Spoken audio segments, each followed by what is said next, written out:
everyone, this is the Retro Tech Nerd, and today we are going to be unboxing this crossbreed between the Game Boy and the PS5 controller for 20 bucks. I thought it was worth the experiment, so let's do it. Just like when I test every new retro handheld, the first thing that really interests me is the build quality. So the box is actually quite well made for $20 device. Oh wow, that actually feels pretty good in the hand. I mean, in terms of build quality, it feels really cheap. Again, it's only $20, but the plastic does feel really cheap as a first impression. Another thing is these D-pads, they are quite clicky while the buttons are mushy.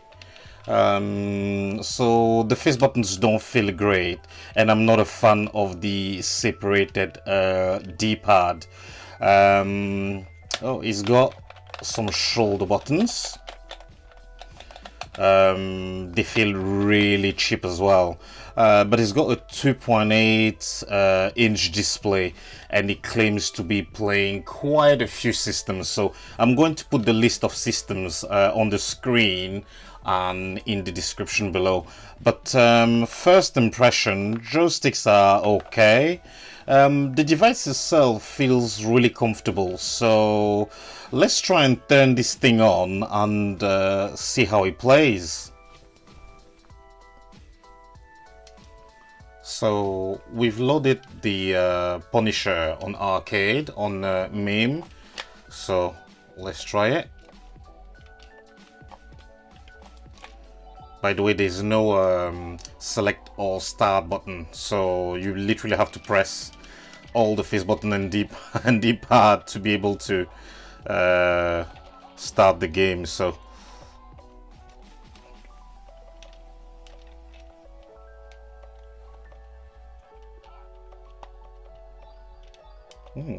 it actually plays pretty well, to be honest.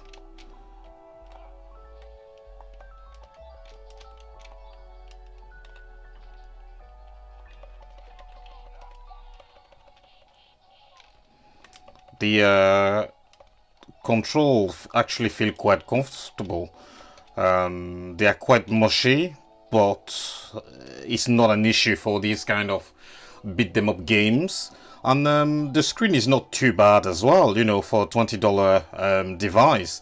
It's big enough, and then really the combination of the ergonomy of the PlayStation 5 controller layout and the decently big screen make for quite a pleasant experience, really.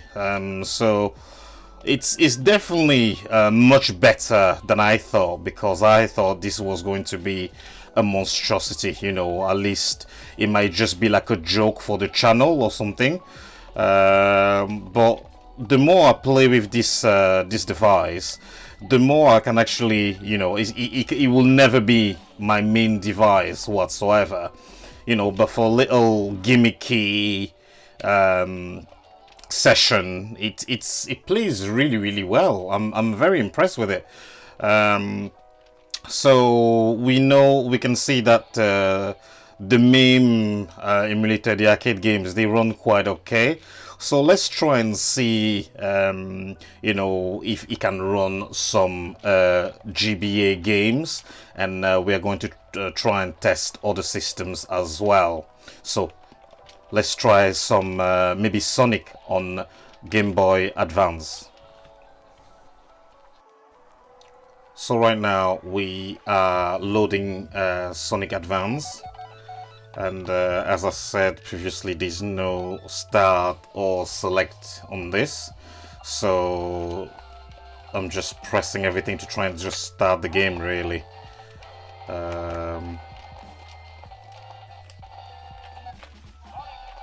It just feels like I have to, I'm not too sure. I should have read the toilet paper, really, you know, the manual that it comes with. You know, maybe it will have given me a clue on has to start this piece of shit. Come on. Oh my god, finally. There we go. Of course we want to play with Sonic.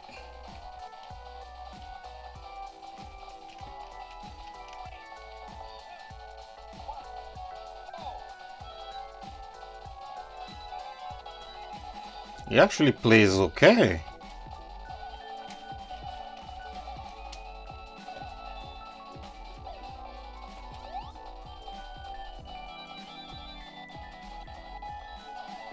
I mean, it doesn't feel like he's running at the correct frame rate. It does feel a little bit choppy, but you know, considering it's a $20 device, I really can't complain with the performance. To me, it seems to be running good enough for a $20 device.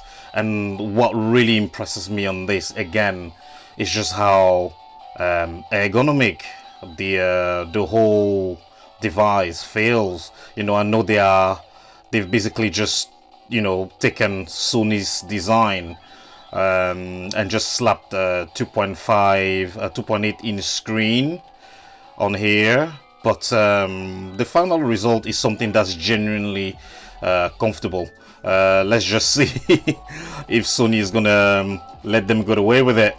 But so far, it plays really well, and it feels really comfortable. I think my only concern will be the battery life and this D-pad that is very separated. I don't think it'll play well for fighting games, but let's try fighting games next. So let's try Street Fighter. Ken's always been my favorite character, so that's the only logical pick. So we're going to try the D-pad and the joystick just to see how they both perform. Oh wow, yeah, it's very difficult to be able to perform any special moves, and I'm someone who really enjoys fighting games, but oh wow, with the joysticks I can't even do a Tatsumaki with the joystick. Not even a Hadouken. Yeah, it feels really terrible. I think the joystick will be fine for like beat them ups and all that kind of stuff. But I don't think this is good enough for fighting games really. And fighting games are such a big part of my gaming library. So yeah, not being able to play my favorite fighting games like, you know, like this classic Street Fighter 2 just means, you know, it's definitely never going to replace a primary device. And the joystick for the fighting games as well, it's awful. I mean, it feels great to the touch and to move it around. Oh, a hidden menu, right. I didn't know that what the joystick did, but yeah, D-pad, the fact that they are separated buttons just doesn't work for fighting game. For everything else, it's absolutely fine, but it just doesn't cut it for fighting games. So let's just do a little recap of what we like and what we don't like about this, and then give a final verdict. So let's talk about likes and dislikes. To be honest, when I picked up this device, I thought I was going to hate it, but I thought for $20, at worst, it'll be used by my daughter during car trips, and at best I can have a little bit of fun making, you know, some content for the channel. But after having played with this device, there's actually quite a lot to like about it. So what do I like? The first thing is obviously the fact that it's very, very ergonomic. It feels really, really comfortable to hold in the hand. Although the device is cheap, but it does feel really nice to hold. The screen is pretty decent as well. 2.8 inch is big enough for a device of this size. The screen, although it's not the best screen out there, it's got quite decent angles, and for $20 is really, really decent. The third thing that I like about it is the fact that they've actually included quite a decent selection of games on there. There are some games like Street Fighter Alpha 3, you know, like the Sonics, and some of the really classic arcade and console games out there. They definitely made a really good selection of the games that they've put in this device. Now, things that we don't like.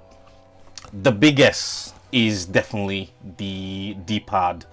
The fact that they are separated buttons simply means it's not good for fighting games, and is very peculiar because the main screen is about 70% fighting games.